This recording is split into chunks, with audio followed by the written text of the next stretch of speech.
Queremos que no den bola, queremos que la gente que mata, que vaya presa y que vaya a laburar al campo, hermano, como nos criaron a nosotros nuestros padres, para ganarlo el pan dignamente. Por favor, basta, estamos cansados, estamos hartos. Mi ratificación y mis esfuerzos por combatir la inseguridad.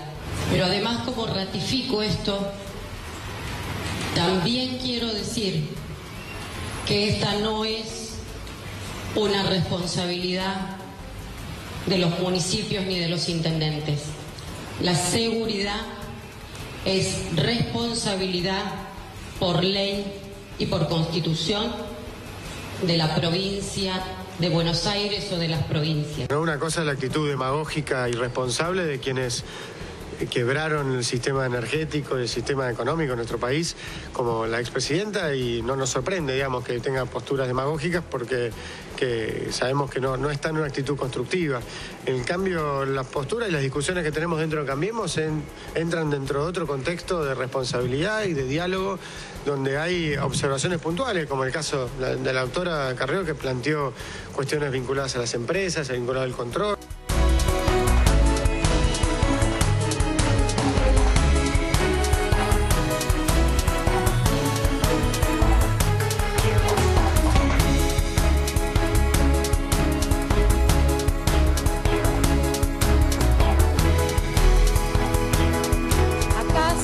De aborto clandestino o aborto legal. El aborto existe, existió y existirá. Legislen ustedes lo que legislen.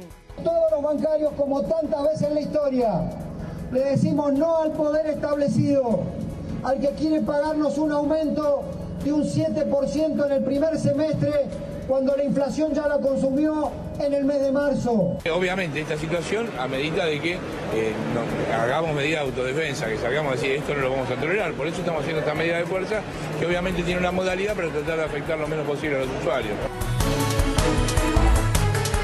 ¿Qué tal? ¿Cómo les va? ¿Qué dicen? Muy bienvenidos, muy buenas noches. Bienvenido, Nacho. ¿Cómo estás, Bienvenida, Pau? Lourdes.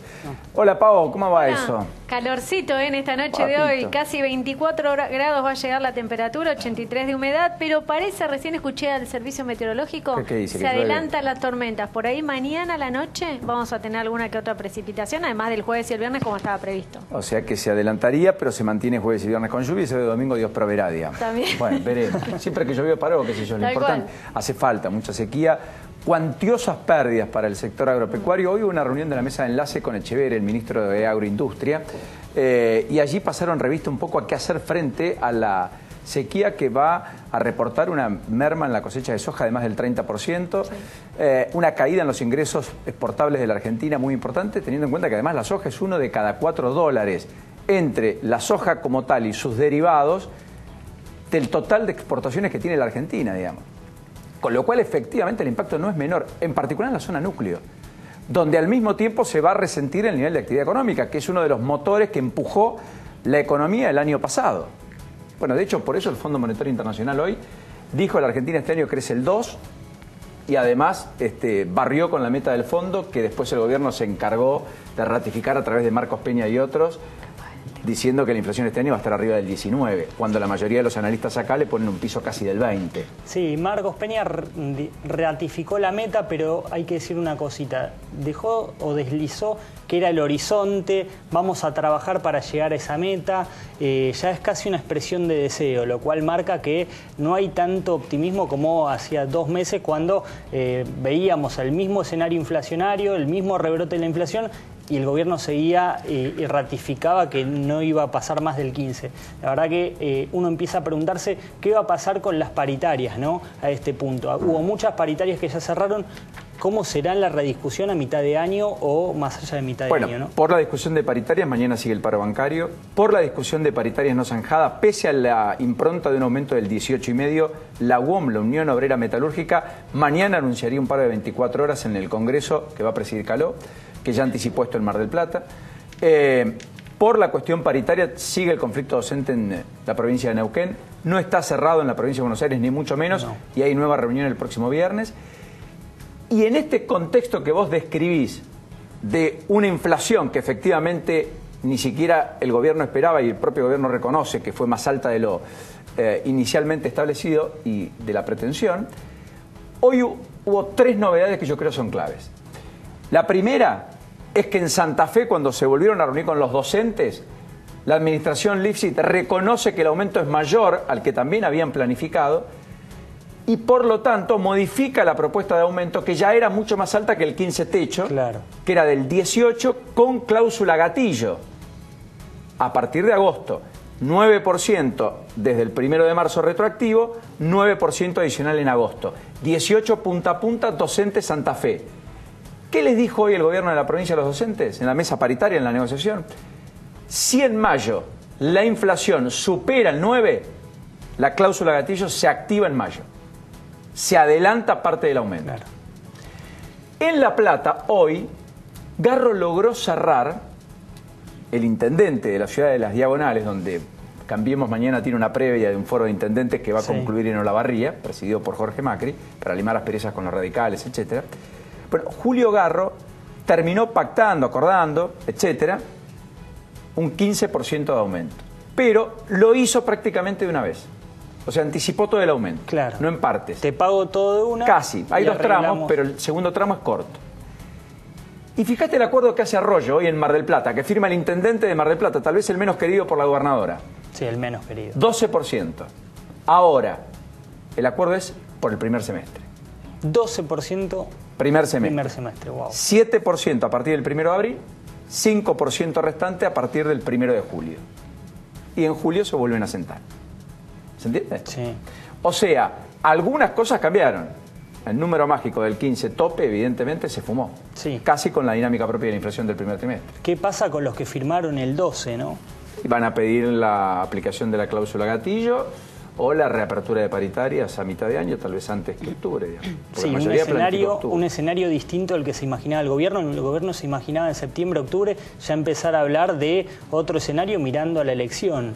La verdad que esto cambia completamente todo. Hoy el Banco Central dio señales, además de que la inflación efectivamente va a seguir alta, recortó 20 puntos la tasa, 26.30 en vez de 26.50, para la renovación casi total de más del 46% del stock total de Levax que tiene la Argentina. Casi 586.000 millones de pesos. Eso es, no te vayas al dólar. Sí, por eso el dólar se pinchó, porque ya ayer Sturzenegger dijo, si la inflación sigue en estos niveles en mayo, voy a volver a aumentar la tasa de interés. Hoy el dólar, que estaba arriba de 20.50, terminó por debajo de 20.50 y sin intervención del Banco Central. Y muchos volvieron a las Levax, casi 2,5 meses. Pero parece una bicicleta esto, Paulino. En algún momento va a tener que soltar. Parece, pero es además. Va a tener que soltar las Levax o las tasas, porque si no, no se traslada la producción, el consumo está planchado. Sí. Ahora, a todo eso, hoy también, fíjate las paradojas, ¿no es cierto? Porque hoy Macri recibe en Casa Rosada, cosa que vos viste, a los ministros de turismo de los países miembros del G20. Claro. Está viajando a la cumbre del G20 del Fondo Monetario Internacional en Washington, Duhovne, Sturzenegger y el propio Luis Caputo. Esta es la foto de Macri de hoy. Hay dos misiones paralelas de la OCDE, que aglutina a los países occidentales desarrollados, a los cuales la Argentina pretende ingresar, para lo cual está haciendo mucha de la normativa que está haciendo, digamos, es decir, blanqueo de capitales, más normas antilavado. Sí, cuestiones de transparencia, ¿no? Reforma fiscal, cuestiones vinculadas a la transparencia, etc.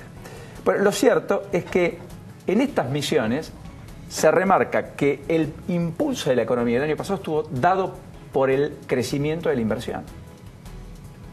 Se mira la paradoja. Claro. Tasas muy altas, sin embargo, hay inversión.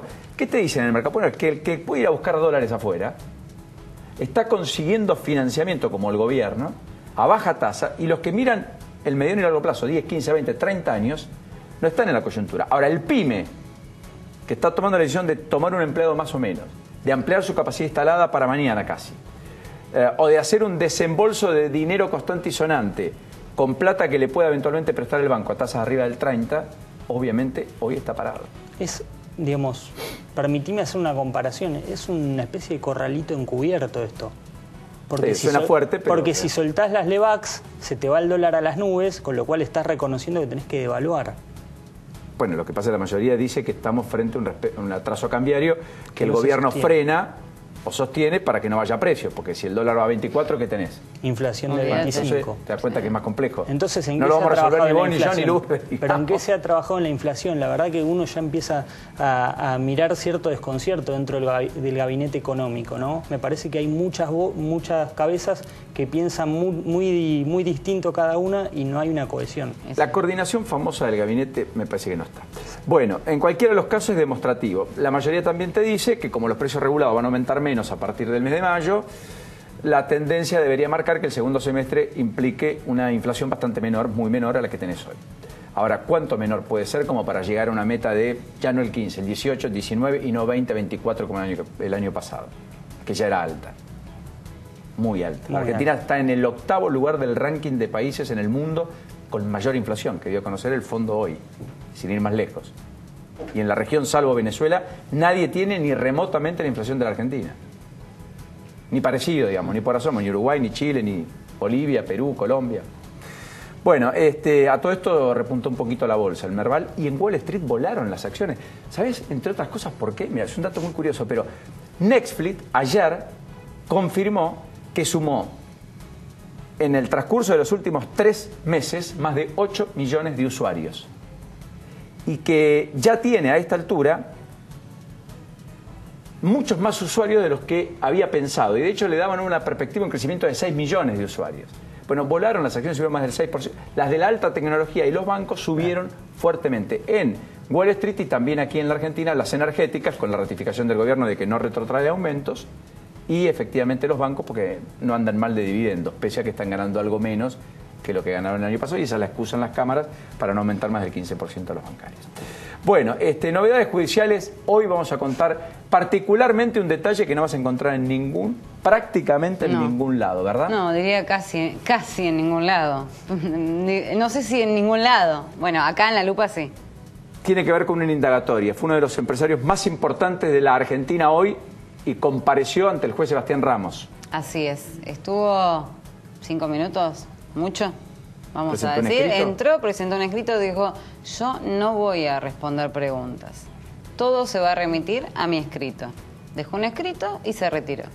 Lo ajusta, o sea, ajustó a derecho también. Para Por supuesto. Derecho, pero estamos hablando de... Alfredo Coto. Alfredo Coto hoy tuvo que presentarse ante el juez Sebastián Ramos en indagatoria justamente por una causa que lo tiene bastante preocupado a él, porque no es una cuestión de negocios, no es una cuestión de plata, estamos hablando de tenencia de armas, de tenencia de municiones, de armas de fuego. Y tuvo que responder en ese escrito que presentó acerca de aquello que se le imputa, que es tener armas limadas, tener granadas en su depósito de la calle Paysandú, que es donde se encontró todo este armamento y chalecos también pertenecientes a las fuerzas. Vamos a contarte dentro de un ratito, Paulino, todo esto, todo lo que dijo él. Obviamente pidió ser sobreseído, pero te voy a contar cada uno de los puntos en los que él se explayó en ese escrito y qué es lo que él alude en su defensa para desligarse de la causa. Aparte, no solo que busca desligarse de la causa, sino que responsabiliza a otra persona. Eso en un ratito te lo cuento. Gran anticipo que tiene Lourdes. Otras dos figuras que pasaron por Comodoro Pi, no sé si Comodoro Pi, por los tribunales, claramente por Comodoro Pi no, el caso de Natalia Haidt, que aparentemente estuvo 2 horas. Sí. Dijo que sostiene lo que afirmó, pero... No tiene pruebas porque se la llevaron en un allanamiento. Exactamente, que es el que se hizo el día posterior a que ella fuera a declarar a Avellaneda. En otra causa... En la causa de Comodoro Pi. Que la tenía como involucrada e por imputada. Presunto espionaje. Por presunto espionaje, la contradenuncia de la AFI. Claro, exacto. De arriba. Que también tiene el juez Sebastián Ramos con el fiscal Marijuán. Va a haber una enorme polémica, porque la mayoría le va a creer, no va a creer en Natalia Haidt. Ahora, alguno, vinculado a la teoría conspirativa, va a decir, claro, que justo que la allanaban al otro día, donde ella dijo que tenía las pruebas para. Y ahora ella dice que le llevaron la documentación de las pruebas que tenía para aportar. ¿Me explico? el planteo es mucho más complejo de lo que cualquiera podría imaginar. Sí, ella dijo igualmente varias veces que las pruebas también las tenía otra persona por si le pasaba algo. Lo cual, con lo cual esa coartada se caería, decimos. Sí. Es razonable lo que planteas. La denuncia de la AFI tiene que ver con... ella admitió haber hecho espionaje ilegal en el programa de Mirta Legrand. Ella dijo, yo seguí una persona, caminé una persona, grabé una persona, y es por eso que se le endilga de espionaje ilegal, con lo cual si esa prueba está mal habida o es mal habida, o en la prueba se determina que ella hizo espionaje ilegal, está complicada ella. Pasa de ser victimaria a ser víctima, ¿no? De víctima a víctima. Bueno, de hecho, en esa causa, donde el fiscal Marijuán hizo el allanamiento, y fueron a la casa de Natalia, fueron a la de Ana Polero, que es la supuesta coach o asesora de imagen de ella, y también secuestraron... Es periodista y estuvo en la AFI casi un año. Y también secuestraron un celular, con esta gestión. Un celular del hermano de Natalia Haidt. Eso no salió mucho en los medios, pero Ulises Haidt se desesperó por ese celular. O sea, que se supone que algo hay ahí. Fue a ahí. la justicia y dijo, quiero mi celular, ¿por qué se lo llevaron? Bueno, hay que ver qué es lo que pasa, ¿no? ¿Qué es lo que había en ese celular, si es que encuentran algo? Bueno, el otro que pasó, famoso entre comillas... Y otra cosa, otro detalle, perdón, ya que estamos. El celular de Ana Polero dijo, llévense todos los celulares que quieran. Total, el que yo tenía el día del Mirta Legrand me lo olvidé en el taxi. O sea que el de esa noche ella no lo tiene, ni lo entregó, y ni la justicia sabe qué pasó. No, se lo olvidó en el taxi, hay que rastrear al taxista, ¿no? Igual está todo en una nube. Es sugestivo todo, de verdad, ¿no es cierto? Es raro. Bueno, más allá de eso, hoy Patricio Farcú fue el otro que fue a tribunales, el titular de Oca en lo formal. Más allá, ahí está la foto, digamos. Se despegó de los Moyanos. Dijo, me tomaron la empresa, ¿qué me van a tener de socio de testaferro de Moyanos? Y los Moyanos fueron los que me usurparon. Mostró los videos, las notas, cuando Gendarmería con 500 gendarmes desalojó a los seguidores de Moyano. Le endilgó, entre otras cuestiones, miren, a tal punto Moyano me tomó la empresa que no se pagó los propios aportes a sus propios trabajadores y nunca hicieron paro. Y hace 3 años que se los debe. Es más, se convirtió en main sponsor de Independiente. Le paga 4 millones de pesos para que Oca figure en la camiseta de Independiente, del cual Moyano es presidente. ¿Yo qué tengo que ver? Va a tener que explicar entonces por qué la UIF detectó transferencias millonarias de Oca a camioneros después de que su empresa fue usurpada y de que él la recuperó, ¿no? Él dice, no tengo nada que ver con Moyano. Bueno, después de que él recuperó la empresa, transfirió cifras millonarias a camioneros.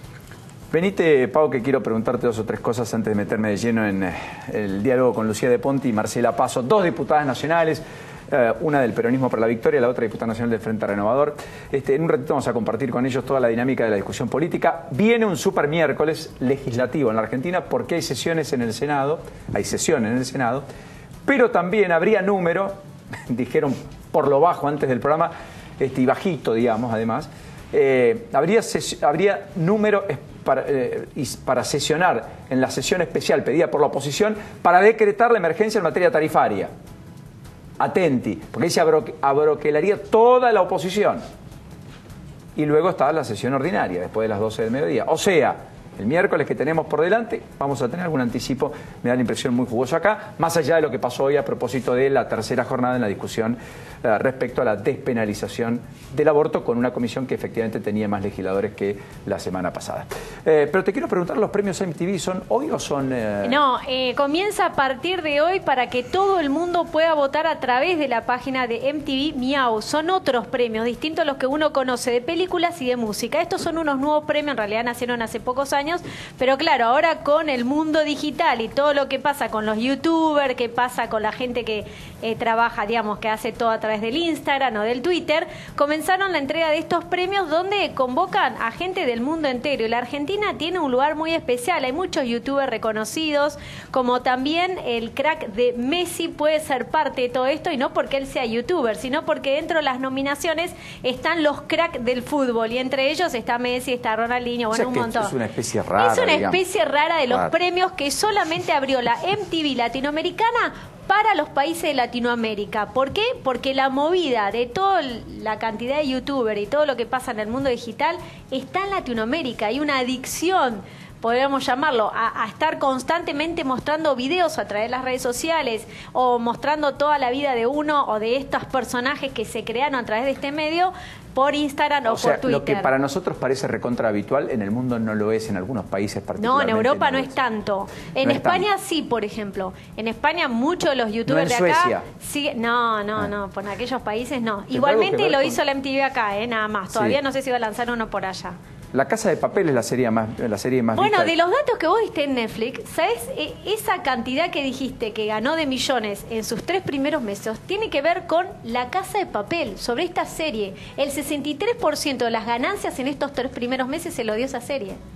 Una de las series más importantes hoy, la primera que tiene Netflix que no es de habla inglesa. Es la primera serie que supera todo. Habla hispana. Son españoles los protagonistas. Claro. Todo el mundo ha visto La Casa de Papel, salvo yo. La Casa de Papel es un robo y toda la estrategia de cómo llega ese robo. Comienza con el robo y te va mostrando a través de los distintos capítulos la estrategia de cada uno de los personajes. Así que ese es el dato de Netflix. Justamente tenía que ver con esto, con La Casa de Papel, gracias a La Casa de Papel. Bueno, ibas a cualquier cotillón y te alquilan los trajes. Y bueno, hace poco estuvo... Sí, el mameluco. Pará, los argentinos, los ladrones rápidos argentinos, hace poco agarraron a la banda. Bueno, la banda de La Casa de Papel, obviamente. Una banda de ladrones que se vestían como... Se vestían igual, con las caretas de Dalí, encapuchados con todo, y los agarraron antes de hacer un golpe a una empresa muy importante hace pocos días. ¿Se llama Dalí? No, se llama La Casa de Papel, la banda. No, está bien, pero... Sí, las caretas de Dalí. Las caretas de Dalí utilizan. Me acabo de enterar, perdón, Nacho. No, las caretas en una parte usan de Dalí, después van cambiando. Bueno, no spoilemos porque la gente se nos va, se nos va a enojar. Solo para matizar, gracias, Pau. No, Lucila y Marcela, gracias por este ratito, bienvenida, buenas noches. A veces la realidad es tan dura que bien vale la pena estas pequeñas cosas que son grandes a veces para muchos. Bueno, en principio, por lo que veo, a favor. ¿Usted en contra de la despenalización? Sí. ¿Por qué a favor y por qué en contra? Primero, Lucila. Bueno, fundamentalmente a favor porque el aborto es una realidad que efectivamente existe en Argentina, sobre la cual hay datos construidos por el Ministerio de Salud que hablan de alrededor de 420.000 abortos anuales, de los cuales casi el 50% se producen en condiciones clandestinas y en condiciones de alta inseguridad, lo cual pone en riesgo la salud y hasta muchas veces llega a generar la muerte de muchísimas mujeres. Y esto, como te decía, es una realidad que efectivamente existe, frente a la cual la posición penalizadora, que es la que tiene el Estado argentino para responder a esto, no ha funcionado ni de manera disuasiva ni para generar, digamos, una disminución del número de abortos. Entonces, entendemos que es necesario que el Estado argentino, en este caso el Congreso, a través de una nueva legislación, se haga cargo de abordar esta problemática desde una perspectiva que tenga que ver con el desarrollo de una política de salud pública respecto de los derechos sexuales y reproductivos. Nos parece que esa es la razón fundamental. Después hay una serie de análisis que tienen que ver con el derecho, que tienen que ver con los tratados internacionales de jerarquía constitucional, que tienen que ver con los derechos humanos y los derechos de las personas gestantes, que pueden, digamos, acompañar esto. Pero me parece que lo fundamental es hacernos cargo de una realidad que hoy efectivamente sucede en Argentina. Marcela, ¿por qué no? Si la mía es una postura personal, no necesariamente religiosa ni nada por el estilo, como es en algunos casos. En nuestro bloque nos han dado libertad de pensamiento y de elección frente a esta temática. Celebro que se dé el debate, me parece que está bueno y que se lleve adelante con el máximo de los respetos, porque realmente creo que es un tema delicado. En lo personal, lo que creo y lo que siento es que esa vida del feto, del niño por nacer, es independiente de la vida de la madre.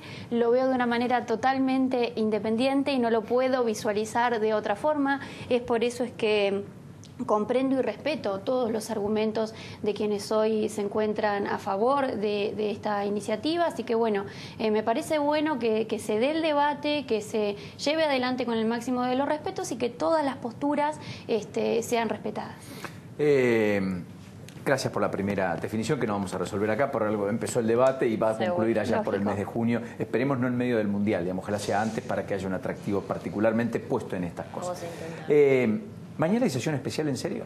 Sí. Porque ahí se unifican posturas. Mañana hay convocatoria a sesión especial por la problemática de las tarifas. Somos varios los espacios de la oposición que hemos planteado nuestra postura frente a este tema. Llamativamente algunos oficialistas también.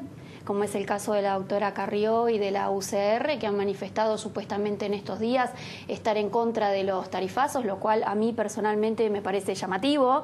No creo que de todas maneras den quórum mañana, bueno, que sería un golpe yo político creo para el que gobierno. este es un circo para la tribuna. Ojalá me equivoque, creo que es un juego del propio oficialismo de parte de quienes se ponen en el lugar de pedir explicaciones cuando están del lado de los que deberían dar explicaciones, como es en el caso de Carrió y de la UCR, y ojalá me equivoque, ojalá mañana, si es que realmente este tema les importa y están en contra de los tarifazos, nos acompañen y puedan plantear sus posturas y entre todos, quienes estamos en contra de este brutal ajuste en el bolsillo de los trabajadores a través de los tarifazos, podamos consensuar un proyecto común, único, y de esa manera realmente ¿La idea sería decretar la voluntad emergencia en materia energética? Sí, hay una serie de proyectos, digamos, que fueron incorporados, pero el núcleo básico tiene que ver con decretar la emergencia y retrotraer o congelar, digamos, los aumentos tarifarios. ¿Retrotraer o congelar? Bueno, hay distintas opciones. Una sería congelar hacia adelante, la otra retrotraer es poder enero, llegar por a un ejemplo. acuerdo, digamos, y ponerlo, digamos, en sintonía y en razonabilidad con respecto a cuáles son los ingresos de los trabajadores, porque ustedes recién hablaban y escribían muy bien cómo está haciendo el proceso inflacionario en Argentina, que si sigue la tendencia, digamos, vamos a llegar a un 15% para mitad de año. Y esto tiene que ver fundamentalmente con los aumentos tarifarios, también con los aumentos de combustible que se trasladan después al resto de los productos de la canasta básica.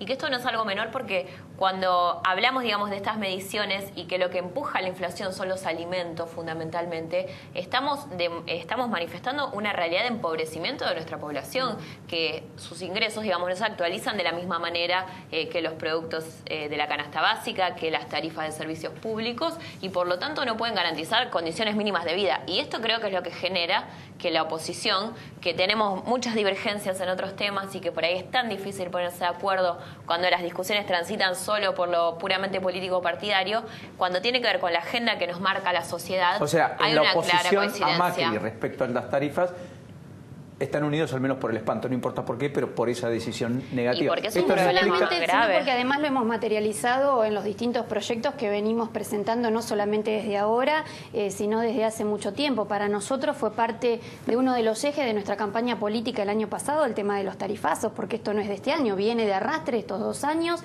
en los cuales se ha llegado a incrementos en los servicios públicos a niveles insoportables y que claramente no van al mismo ritmo que el incremento de los salarios. Entonces, de esta manera, no hay bolsillo que aguante. Y como contracara, además, nos encontramos con que todo ese dinero que recaudaron las empresas prestadoras y el gobierno también a través de los impuestos que cobra a través de estos aumentos, no se condice con un nivel de inversión y mejora en la calidad de los servicios. La luz se corta más, hay distritos de la provincia de Buenos Aires... ¿Usted cree que la luz se corta más? Hay estadísticas que mostraron este verano que la luz hubo mayor cantidad de cortes en los últimos 2 años. Eso fue un informe que se presentó en febrero, si mal no recuerdo. Y además te puedo contar, hay 29 distritos por lo menos de la provincia de Buenos Aires, que la mayoría pertenecen a mi sección, a la quinta, que hoy te pasa el gas por la puerta de tu casa y no te podés conectar. Bueno, Mar del Plata. Porque no te lo pueden proveer. Mar del Plata es uno de ellos. Pero ahora se va a terminar la obra y por lo tanto va a llegar el Es fluido. verdad que está en ejecución Ese que durante una los obra... últimos 5 años no permitió que ningún edificio nuevo se pueda conectar y nuevo. varias estaciones de servicio con GNC no pudieran abrir. Barrios, 5 viviendas años. sociales que construimos en los municipios y no pudimos conectarlas al gas tampoco. Me parece que también hay que mirar con el mea culpa habitual, sí, claro, de que se llega a esta situación porque alguien dijo no tocamos precios, como pedirle al taxista que cobre la misma tarifa que en el 2003. Hubo mucha falta de inversión, pero también es cierto que eso no justifica, claro, porque si no siempre estamos justificándonos en los errores de los demás. Usted no ve gataflorismo, digamos, en la sociedad que quiere que no haya tanto déficit fiscal, que no haya tanto subsidio, pero que al mismo tiempo se espanta de la respuesta a eso, que debería ser sacar subsidios para definitivamente poder volcar la plata en los sectores más necesitados. No lo veo desde ese lugar. Yo creo que es lógico que la sociedad quiera estar mejor, pero me parece que también hay que trazarle un rumbo razonable desde el sentido común. El hecho de que no haya habido inversión en los últimos años del gobierno anterior y que lógicamente generaron determinados inconvenientes en materia de servicios públicos no justifica que hoy tengamos un incremento en la luz, en el gas, en el agua que supera el 1500%, el 1200%, es una barbaridad. Y la tarifa social, eso no lo, digamos, no alcanza a contemplar las situaciones que debería contemplar. No solamente no alcanza, sino que además tienden a achicarla. Acordémonos de las últimas declaraciones de Aranguren al respecto. Y lo que esto significa para la industria también. En un escenario dividido del peronismo, ¿se puede elegir como una alternativa confiable y competitiva si Cristina se mantiene en el centro de la escena? Sí, me parece, digamos, que esa es una discusión que tiene que ver con el panorama electoral, con los acuerdos partidarios y demás, que probablemente se vaya a dar en los próximos meses y con más profundidad hacia el próximo año. Me parece que sí, y siempre lo remarcamos, lo fundamental que es cuando la agenda de la sociedad también marca y ordena la agenda de la política, como en este caso, digamos, hay una situación, como decía Marcela, que es insoportable para la población, no solo para los espacios domésticos, sino para la pequeña y mediana empresa, que no puede, digamos, tener una sustentabilidad ni en su vida ni en su producción con estos aumentos de tarifa, que más allá de que haya problemas y haya una crisis energética que viene desde los periodos previos, hoy hay una situación que no puede ser resuelta, digamos, por las familias y por las pequeñas empresas, y el gobierno frente a eso, más allá de que la sociedad pueda tener demandas diversas o comportarse de distintas maneras, el Estado, el gobierno es quien debe resolver esta problemática. Yo la entiendo lo que dice, lo que le planteo es lo siguiente: ustedes se pueden unir por el espanto al tema tarifario, llegan a la elección con Cristina como principal referente y la gente también va a votar por el espanto como votó en su momento a Macri por espanto a Cristina. Eso pasó. Sí, en 2015 pasó. La sociedad, hay que recordar, en primera vuelta Scioli se impuso por mayoría y llegó al balotaje y terminó ganando Macri. Sí, me parece que por eso, mira, la semana pasada mirábamos una encuesta donde la segunda opción que elegida por la población tenía que ver con, en cuanto al voto, digamos, a la intención de voto, con una opción nueva, digamos, novedosa. Nada de lo que hoy existe, lo que hoy está en el escenario y en el mapa, les representaba una alternativa de futuro. Y hay desde muchos sectores que venimos también planteando esto, que es necesario, digamos, pasar y empezar a transitar una etapa que nos permita tener un pensamiento hasta, si se quiere, más estratégico y bien focalizado en el futuro acerca, bueno, de qué proyecto de país vamos a construir. Pero creo que el macrismo tampoco lo representa. Me parece que hoy... Pero a ver, no me escapa que lo que está diciendo Lucila es casi una sentencia respecto a... Sería bueno que Cristina se aparte, porque la sociedad lo que nos está diciendo es que necesita un producto nuevo. Ni Macri ni Cristina, y probablemente muchos otros de la política tradicional. ¿Es eso lo que está diciendo? No, me parece que Cristina cumplió, digamos, un periodo en el cual se conquistaron muchísimos derechos y nuestro país estuvo en una senda en la cual yo coincidí, digamos, y estuve de acuerdo en muchas de las grandes políticas. Sí, porque me parece que ese periodo terminó y que ahora debemos transitar uno nuevo. O sea, no creo la idea de jubilar a Cristina, porque hay un porcentaje de la población que todavía confía, digamos, no la jubila, pero no la pondría como candidata, digamos. Y tiene que ocupar un rol que permita, digamos, construir una alternativa de futuro y que nos permita... O sea, puede liderar, pero desde un costado. Me parece que hay un rol ahí que ella tiene que cumplir, que no es el de liderar, si se quiere, una propuesta electoral. ¿Y eso se sostiene? ¿Podría ser viable para que el Frente Renovador confluya ahí? A mí me parece que esa es una discusión que no es de esta época, sino del año que viene. Me parece que hay procesos que se están dando y hay que esperar a ver en qué derivan. Que el peronismo en particular no tiene que poner el carro adelante del caballo, que queda un camino por recorrer este año. Yo creo profundamente en los proyectos, en la agenda y en la unidad de acción, que es la que nos tiene que encontrar juntos a quienes somos hoy opositores, y confluimos en ideas comunes a la hora de defender a la gente en la agenda actual, en la agenda de las tarifas, en la agenda de los salarios, en la agenda de la presión, la altísima presión impositiva que hoy vive nuestro país. No creo que hoy tengamos que estar dando definiciones al respecto. Yo particularmente creo sobre Cristina que tiene un techo que cada vez le está quedando más encima, pero es una visión de hoy y que en el futuro todo va a poder ir cambiando. Quiero preguntarte, Lula, las novedades judiciales respecto a la intervención del Partido Justicialista, que dicho sea de paso, en la provincia de Buenos Aires se pliega el ruidazo que organiza Moyano y otros el jueves a las 7 de la tarde. ¿Van a estar ustedes también? Hay un ruidazo nacional. Nacional, por eso digo, con Moyano, Yasky, y el PJ adhiriendo de la provincia de Buenos Aires, un dato, yo diría, no menor. Sí, el dato tiene que ver justamente con que la jueza Servini, en materia electoral, aceptó la apelación que hiciera Gioja, justamente, pero con efecto devolutivo no suspensivo como esperaba Gioja. O sea, ¿qué es esto? Para que se entienda.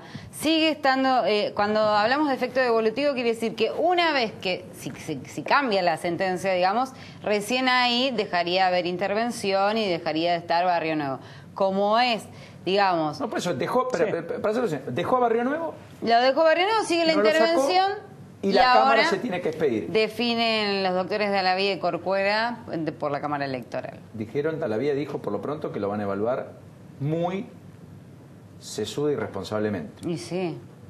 Me parece que es... Me parece, o no tan rápido. Tiene interlocutores válidos el gobierno ahí, me parece que esto le puede explotar al gobierno, ¿no? El tema, me parece, es un pase de factura de Servini. Sí, al gobierno. Al gobierno, claro. Barrio Nuevo bajó la impronta inicial de aglutinar a todo el peronismo no kirchnerista. Me parece que hasta está ausente de la escena pública hoy. Me parece que ni siquiera asumió. Cambió la cerradura y después... Y porque Barrio Nuevo tampoco se va a jugar a que corten la cabeza. Todo el mundo dice que el fallo lo dan vuelta. Claro. Y mirá... Bueno, pero es una ridiculez haber intervenido el Partido Justicialista. Me parece que es una clara intromisión de la justicia en cuestiones políticas que no están justificadas.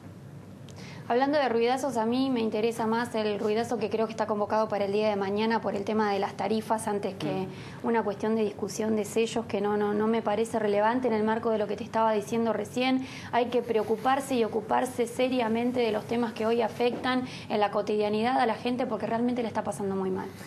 Gracias a las dos por este ratito, muy generosas y muy gentiles como siempre.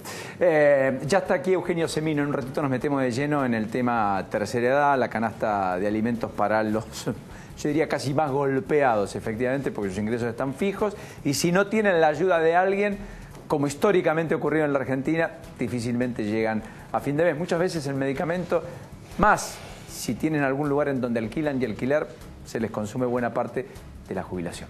Así que en un ratito nos vamos a meter en ello. Pero dos o tres elementos o datos. Lo primero, hoy sobreseyeron, la Cámara sobreseyó en segunda instancia. Sí, confirmó el sobreseguimiento del fiscal Stornelli y de Carlos Pagni, el periodista. Esto es en el marco de la causa de Río Turbio por filtración de información, por violación de secretos, así se le llama, ese es el delito. O sea, consideró que no había delito. Esto tiene que ver porque cuando se supo lo de que debido iban a pedirle el desafuero y la detención, fue rápidamente, hicieron una denuncia diciendo que estaban filtrando información. Bueno, termina sobreseído. Hoy la Cámara, la Sala 2, considera que obviamente no existió delito, por lo tanto, doble conforme. La justicia perdió tiempo al divino botón, sí. Al gas, diría mi hija. El que, a donde hay que ver, ayer hablábamos, Pauli, de este juez Ponce.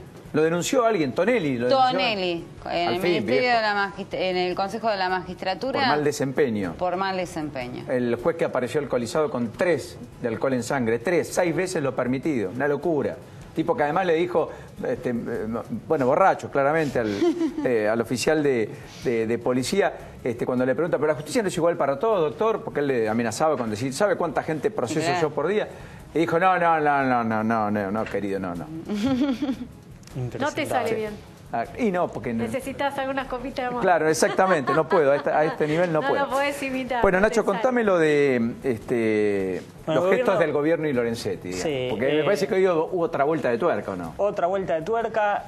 Anoche en la cena de CIPEC, foto de María Eugenia Vidal, que tiene siempre palabras muy buenas hacia Carrió, se fotografió con el presidente de la Corte justo el día que Carrió había renovado la embestida contra él. Me parece que en el gobierno se comienza a entender como una cuestión muy preocupante que Carrió siga esa embestida contra Lorenzetti, y para peor creen que la va a seguir y están convencidos que la va a seguir, entonces van a redoblar los esfuerzos por mostrarse amigablemente con Lorenzetti. Ya en un momento María Eugenia Vidal había puesto límites a Carrió. De hecho, Carrió iba a ser la candidata en la provincia y Vidal dijo, no, acá no. Esta es la foto que vos haces mención. Sí. Cena de CIPEC me dijo, se comió un solo plato, no hubo más que eso. encontrarán escaso de presupuesto. Igual te parece bien que haya estado María Eugenia Vidal ayer en esa fiesta. A mí me parece que sí. ¿Por qué no? Y porque justo fue el día de lo de Alcaraz, me parece, en la bueno, en provincia. No era un día de fiesta, era un día más de duelo, me Alcaraz parece, ¿no? es el colectivero, el que mataron, 26 años, chofer por el cual hubo paro hasta esta misma mañana. Si hubiese sido Scioli lo hubiesen salido a matar. Pero como es Vidal nadie dice nada. Bueno, hubo un fuerte repudio de distintos sectores. Ojo, no es que nadie dijo nada. Está de negro, ¿eh? Yo entiendo que, a ver, no se decretó un día de luto. Fue un caso como tantos otros, tal vez, que generó más consternación y más conmoción, que habilitó además una discusión política donde efectivamente el Frente Renovador y el peronismo se pusieron de acuerdo en defender a Magario frente a la embestida de la provincia de Buenos Aires de que le endilga a Magario que le giró plata que nunca usó en materia de seguridad, y Magario que dice hoy en conferencia de prensa la responsabilidad de la seguridad es de la provincia de Buenos Aires, que era lo mismo que decían los intendentes otrora, opositores a Scioli, cuando le endilgaban problemas de la seguridad y decían que el que tiene que ordenarlo es el que está ausente, haciendo las veces de Scioli. Más allá de eso que es la política, es un pibe de 26 años que debió haber festejado el cumpleaños 4 años de su hijita ayer, por lo cual trabajó el domingo, y que hoy lo despidieron, sus amigos. Sí. La madre de su futuro hijo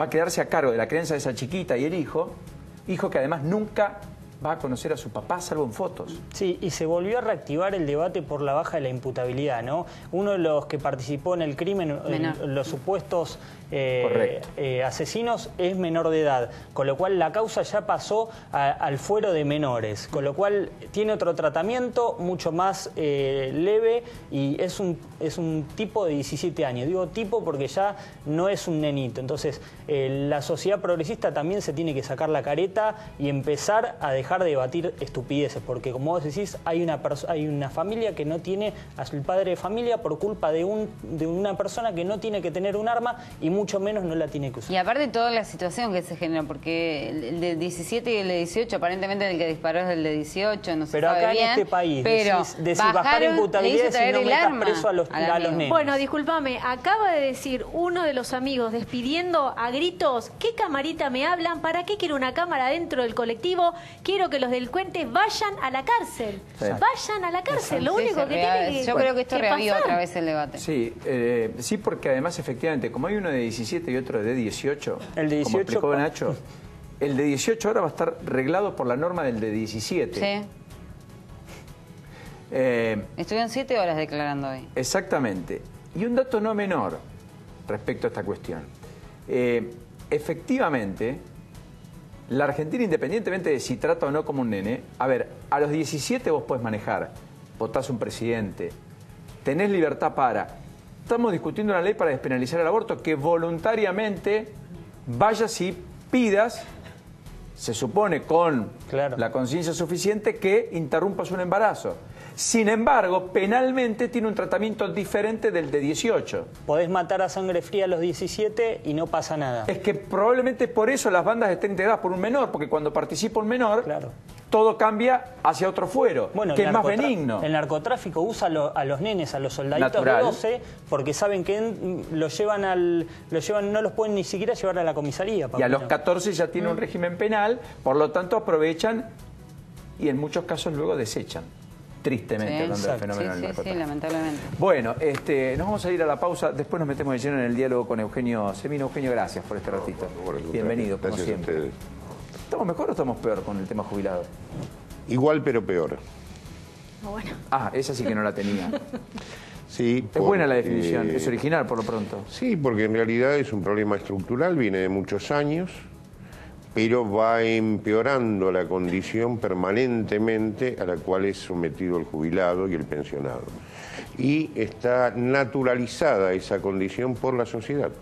Es decir, a nadie le importa, o todo el mundo supone, que con 8.000 pesos un jubilado o con 5.700 un discapacitado, en Argentina se puede vivir. Una persona discapacitada cobra 5.700 pesos de pensión. Sí, en términos de lo que es la pensión no contributiva. Es decir, los rangos que tenemos son alrededor entre 7.600 y 8.000 pesos, cobran casi 4,5 millones de jubilados y pensionados de jubilaciones, beneficios ordinarios.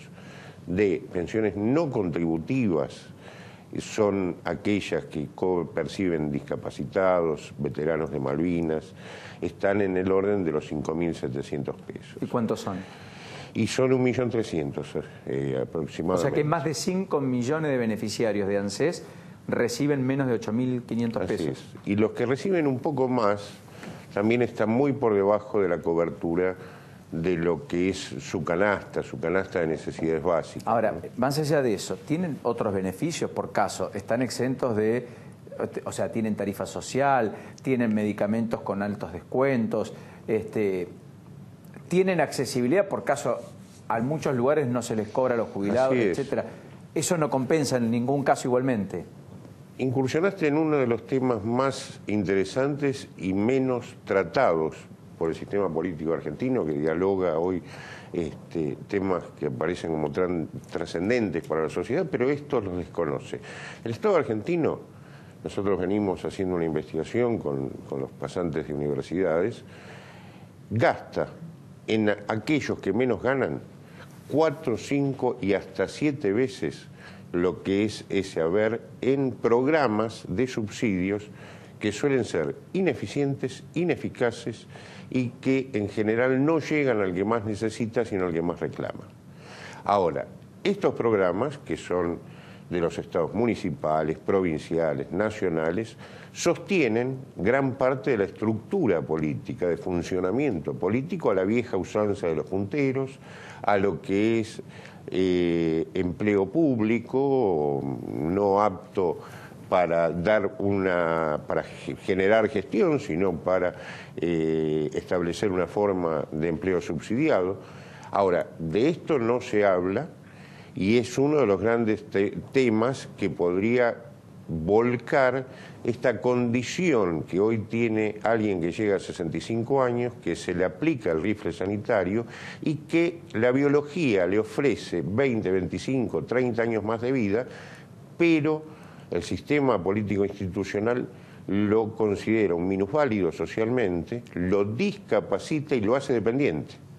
En lugar de ponerle, como ha pasado en muchísimos países, lo necesario para convertirlo en un fenomenal sujeto de consumo. No estamos hablando de ninguna revolución fuera de la estructura de la sociedad de mercado, de la sociedad de consumo.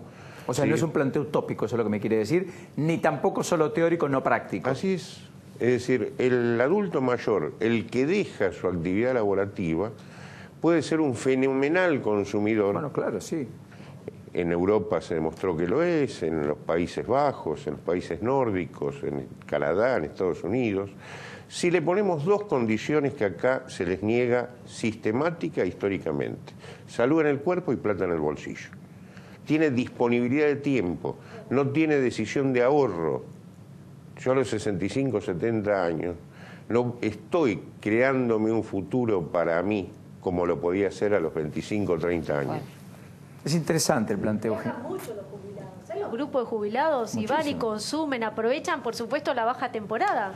Pero Salta, todo el país, se maneja mucho los jubilados, los grupos jubilados. Hoy, por ejemplo, en Suipacha, no me voy más lejos, hay una agencia que todos los jubilados van a ver a la Virgen, se va moviendo un circuito maravilloso. En cada una de las ciudades donde hemos nacido, los que somos del interior, están los grupos de jubilados, contingentes, etcétera. Bueno, Mar del Plata es uno de los lugares insignia porque antiguamente y antiguamente también se iban todos los jubilados para Mar del Plata, entonces. O los bonaerenses, ¿te acordás cuando se hacían? Visora, ¿no? 2 veces el campeonato de los bonaerenses. Bueno, en realidad lo que están visualizando, que nuestro sistema institucional no lo ve, es la muestra de lo que puede llegar a ser, ¿no? Correcto. Es decir, porque de quienes viajan son aquellos que están en línea de subsistencia, en línea de flotación. Luego tenemos todo lo otro, lo que hablábamos anteriormente, quien no puede cubrir sus necesidades básicas, que está viendo cómo subsiste. O algo peor, que a veces se dice con una liviandad, dice, bueno, pero tiene un hijo o una familia que lo puede ayudar. Es decir, uno no trabaja 30 o 40 años, para que después no construye una sociedad para ser dependiente. Es decir, lo que menos se reconoce es la libertad del sujeto. Está muy bien. Eugenio, la reparación histórica ahora se aplazó hasta fines de junio. En realidad es simplemente un trámite administrativo pendiente hasta el 30 de junio que debe hacerse, que es la homologación de aquellos que ya están recibiendo la reparación histórica. Y perdóneme, ¿y si no se homologase? Bueno, en realidad va a haber otra prórroga, creo, porque claro. Es muy difícil que aquel que ya está percibiendo le quiten después. Se le quite. Lo que hay que, sí, recomendar que se haga el trámite, es un trámite absolutamente menor, la Defensoría está a disposición para hacerlo sin ningún tipo de costo, es decir, los gastos que esto genera los paga ANSES, por lo cual es una picardía quedarse hasta último momento, todavía hay tiempo y es muy sencillo, se resuelve en minutos, ¿no? ¿Entiende que es una discusión a futuro en la Argentina el sistema previsional, como lo plantean muchos, en términos de ser optativo hasta una edad más avanzada que la actual por lo menos? La idea además de que el gobierno iba a planificar una gran reforma que terminó siendo poca cosa, pero que en realidad se debería discutir en el Congreso porque la ley así lo establece, de reparación histórica, y hay que crear los instrumentos para esa discusión, ¿o me equivoco? No, que la ley de reparación dice concretamente se va a crear un consejo que presente una reforma estructural. Pasaron 2 años, no se generó. Pero esa reforma debía hacerse en el 2018, o sea, este año. Debiera hacerse, es necesaria la reforma estructural, lo que pasa es que se fueron haciendo chapuzas, como la del año pasado, es decir, la discusión de las supuestas medidas de reforma de la seguridad social tuvieron un solo día de reunión de comisión donde hubo mucho más pugilato que ideas. En realidad, lo que se estaba discutiendo era el manotazo de 70.000 millones de pesos para repartir entre las provincias, cosa que debo advertir, no es privativo de este gobierno, lo han hecho siempre los gobiernos y así liquidaron la seguridad social. Es decir, los gobiernos de distintas pertenencias políticas, uniformes y demás, sacaron el dinero de la seguridad social y después decimos, hay crisis en la seguridad social, no se les puede pagar más a los jubilados. En realidad la discusión de esta gran reforma estructural es cómo se financia la seguridad social. Si tenemos 35% de trabajo en negro, tenemos un problema. Tenemos un primer gran problema. Si de la otra mitad que financia la seguridad social, que son impuestos, es el IVA el que más plata pone, ahí tenemos el problema agrandado. ¿Cómo lo han resuelto los otros países? Reemplazaron financiamiento de impuestos al consumo por rentas. Acá las rentas no ponen nada en el sistema, ni la financiera, ni la minera, etcétera, etcétera. Me parece que esa es la discusión que debe darse y colateral y al unísono ver qué pasa con el sistema de salud, que es parte de la seguridad social. Obras sociales quebradas, el PAMI con una crisis crónica, la industria del medicamento cartelizada, que a su vez mantiene las campañas políticas de las distintas expresiones que se presentan en las elecciones presidenciales, por lo cual tenemos a su vez un gran negocio paralelo que es la enfermedad, que impide que esa seguridad social actúe como un solo cuerpo de respuestas desde la salud, que empieza por una buena comida, por no tener angustia, por poder viajar, por tener una sexualidad plena, y que a su vez no implique esto financiar con la enfermedad lo que anteriormente decía, parte de la política, del sindicalismo, etcétera. Es una gran discusión, Eugenio. Es la discusión, vamos a resolver hoy, pero gracias por poner el foco ahí. Y gracias por haber venido. Gracias por poner la lupa, va. Gracias a ustedes. Eugenio Semino aquí con nosotros. Me quiero ir a la pausa, pero antes quiero hacer la agenda rápido porque después de la pausa te va a contar Lourdes todo el tema Coto. Por lo tanto, te anticipo temas de mañana. ¿Está bien? Los pimponeamos un ratito. Mañana el presidente Macri va a participar en Tucumán al mediodía del primer embarque de limones a los Estados Unidos. Allí estará Mansur, se supone que sí, o no, no sé. Sigue el paro bancario, la protesta de metrodelegados. En principio habría afectación del servicio de la línea B mañana a primera hora del día. Y las organizaciones sociales que van a movilizarse en distintos puntos de la ciudad de Buenos Aires. Hoy hubo incluso un verdurazo por parte de los productores primarios frente al Congreso. Después tenemos la UOM, que va a anunciar el paro del sector en su congreso que se va a llevar adelante mañana. Sigue el conflicto docente en Neuquén. Veremos qué pasa con los docentes que van a devolverle al gobierno de la provincia si acuerdan o no tras la nueva oferta de hoy. Y está sesionando el Senado, pero agrego acá capítulo que no está, diputados con la perspectiva de una sesión especial para decretar la emergencia en materia tarifaria, donde la oposición va a poner mucho esfuerzo para asestarle una especie de derrota política mañana al propio gobierno nacional. Bueno, algunas cositas de agenda que quería pimpoñar y participar. Pausa. Tras la pausa, Alfredo Coto y su paso por tribunales. Aquí en exclusivo, casi como único medio, contándote con la libertad que tenemos, por suerte, a Dios gracias, lo que otros no te pueden decir. ¿Okay? Claro. Te digo un solo dato. ¿Qué abuelo no deja de comprarse su remedio para comprarle a algún nieto? Hasta eso hacen los abuelos. Olvídate. Consumen, de verdad.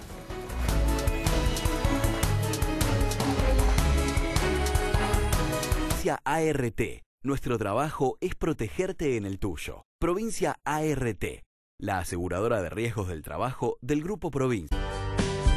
Viví abril en cultura, espectáculos artísticos, capacitaciones, exposiciones y mucho más. Consultá la agenda completa en www.varela.gov.ar. SUTECBA, un gremio siempre junto a sus afiliados. Entrega en forma gratuita de ajuares para los recién nacidos, becas en guarderías y jardines maternales, entrega de guardapolvos y útiles escolares a los hijos de afiliados en edad escolar, festejo del Día del Niño, descuento en farmacia y óptica sindical, recreación, turismo en San Clemente, Villa Gesell, Córdoba y Mar del Plata, asesoramiento jurídico y previsional. Y para los mayores, viajes, espectáculos, entrega de canasta navideña y mucho más. Amadeo Yenta, secretario general, 2017-2021, Municipales de Capital.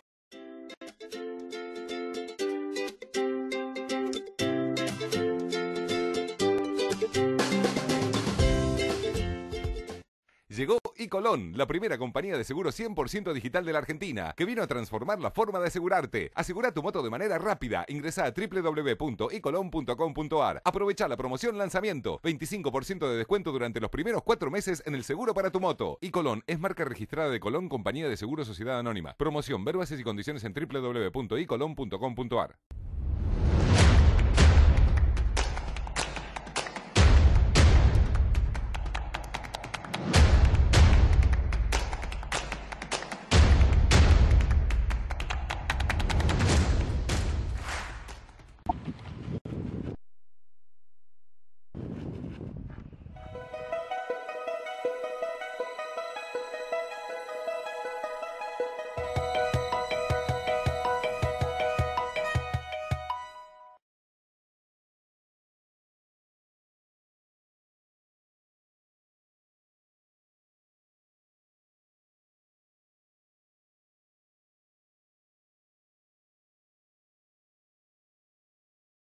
No le digan a nadie, pero yo tengo el plan perfecto para el sábado a la noche. Nos aseguramos una buena compañía. Que haya comida, mucha comida. Luego buscamos nuestro lugar favorito. Y por último, presionamos el botón que hace que todo suceda. Accede a Netflix tocando un solo botón desde tu control remoto de Telecentro y disfruta de La Casa de Papel parte 2. Telecentro Play.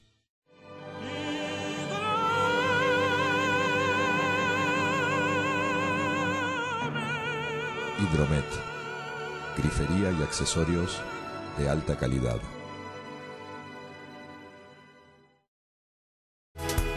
Llegó Telecentro Play, la nueva TV de Telecentro. Mirá lo que quieras, cuando quieras y donde quieras. Con Telecentro Play, tu Deco Smart te permite volver a ver un programa que está en vivo o disfrutar de las últimas 24 horas de televisión. También grabar tu programa favorito, ver series, películas, pausar, adelantar y mucho más. Ya sabes, con esta app tenés la posibilidad de llevar la tele desde tu celular a tu computadora y a tu tablet, donde quieras. Ya sabes, si sos cliente, simplemente ingresando a telecentroplay.com.ar, activás esta aplicación y si no, llama al 63800000 y por tan solo 1.198 pesos por mes te llevas el pack HD gratis por 6 meses y 6 meses al 50%, porque Telecentro te conecta a todo. Impresionante, Lourdes, qué capacidad. Paola, digo, Lourdes va a tener la capacidad de compactar. Te voy a compactar, pero vamos a compactar así como él compactó porque no quiso contestar preguntas del juez. En un escrito, Alfredo Coto dijo... Empieza haciendo un raconto, obviamente, de cómo crece su empresa, de la cantidad de empleados que él... de empleo que él genera.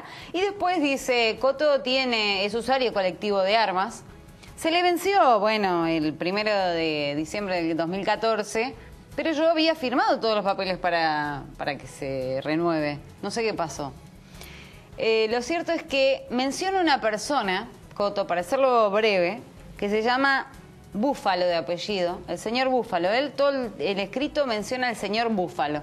¿Quién es el señor Búfalo? Es el gerente de operaciones que asume en el año 2016 en Coto. Es la persona que se encarga de todas estas cuestiones de seguridad de la empresa y dice que hace una auditoría y que ahí encuentra cajas y barriles con cosas extrañas a la empresa. O sea, se desliga y dice que las cosas extrañas son del señor Búfalo. Y que este señor Búfalo es el que dispone el traslado a la calle Paysandú, porque iba a llamar al ANMAC para que vengan a hacer una inspección, para que revisen de qué se trataba esto. Lo cierto es que dice que Búfalo le dice a los superiores que todo ese armamento que había se lo había llevado la policía, prefectura y gendarmería. Justo fue la época de los saqueos, menciona esto, dice, yo presento las pruebas, es más, le pido al juez que le pida a todos los medios de comunicación notas de esa época para que muestren que la policía me custodiaba de los saqueos. Bueno, eso es lo que dice por un lado. Por otro lado, habla de otras armas registradas que aparecen a nombre de Security SRL. Security, sí. Y dice que esa empresa... La de seguridad privada. Le prestaba servicios, dejó sus bienes ahí y quebró. Cuando ellos le fueron a querer devolver las cosas, ya había quebrado. Nunca la encontraron. No debe ser Security, debe ser otra. Security. Sí. Está bien, pero lo que dice es, me dejaron las granadas y... Sí. Y yo no las vi, no las saqué. Bueno, claro, no, y lo que dice, yo no afecté nada. En el lugar donde estaban las municiones estaba todo resguardado, había alarmas y demás. Yo no afecté ningún bien tutelado. Yo no cometí ningún delito, dice. Y es más, yo no me enteré de nada. La frase, y te lo digo textual, dice, hay una falta total de conocimiento de la situación vinculada con los elementos secuestrados, dice Coto. No tuve conocimiento, dice. Y no hubo en ningún momento de intención de cometer, no hubo dolo, dice, no hubo delito. En todo caso, puede tratarse de una cuestión administrativa. Pero si quieren saber lo que pasa acá, llamen al señor Búfalo a testimonial y que él les explique. ¿Sigue trabajando en la empresa? Dijo que lo citen en la empresa. ¿Nos vemos mañana? No, mañana. ¡Wow! ¡Qué cierre, eh! Pasado mañana declara el hijo, Germán. Germán Coto. Yo te conozco. ¿Alguna vez lo dijo?